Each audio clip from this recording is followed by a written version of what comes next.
কথা রাখেনি। ৩৩ বছর কাটল, কেউ কথা রাখেনি। ছেলেবেলায় এক বষ্টুমি তার আগমনী গান হঠাৎ থামিয়ে বলেছিল, শুক্লা দ্বাদশীর দিন অন্তরাটুকু শুনিয়ে যাবে। তারপর কত চন্দ্রভুক অমাবস্যা এসে চলে গেল, কিন্তু সেই বষ্টুমি আর এলো না। ২৫ বছর প্রতীক্ষায় আছি। মামাবাড়ির মাঝি নাদের আলী বলেছিল, বড় হও দাদা ঠাকুর, তোমাকে আমি ৩ প্রহরের বিল দেখাতে নিয়ে যাব, যেখানে পদ্মফুলের মাথায় সাপ আর ভ্রমর খেলা করে।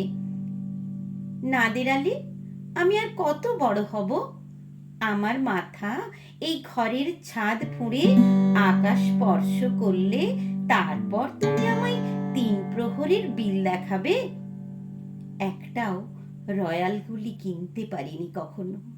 লাঠি লজেন্স দেখিয়ে দেখিয়ে চষেছে লস্কর বাড়ির ছেলেরা। ভিখারির মতো চৌধুরীদের গেটে দাঁড়িয়ে দেখেছি ভেতরে রাস উৎসব। অবিরল রঙের ধারার মধ্যে সুবর্ণ কঙ্কন পরা ফর্সা রমণীরা কত রকম আমোদে হেসেছে। আমার দিকে তারা ফিরেও চায়নি। বাবা আমার কাঁধ ছুঁয়ে বলেছিলেন, দেখিস একদিন আমরাও। বাবা এখন অন্ধ, আমাদের দেখা হয়নি কিছুই। সেই রয়্যাল গুলি, সেই লাঠি লজেন্স, সেই রাস উৎসব আমায় কেউ ফিরিয়ে দেবে না। বুকের মধ্যে সুগন্ধি রুমাল রেখে বরুণা বলেছিল, যেদিন আমায় সত্যিকারের ভালোবাসবে সেদিন আমার বুকেও এরকম আতরের গন্ধ হবে। ভালোবাসার জন্য আমি হাতের মুঠোয় প্রাণ নিয়েছি।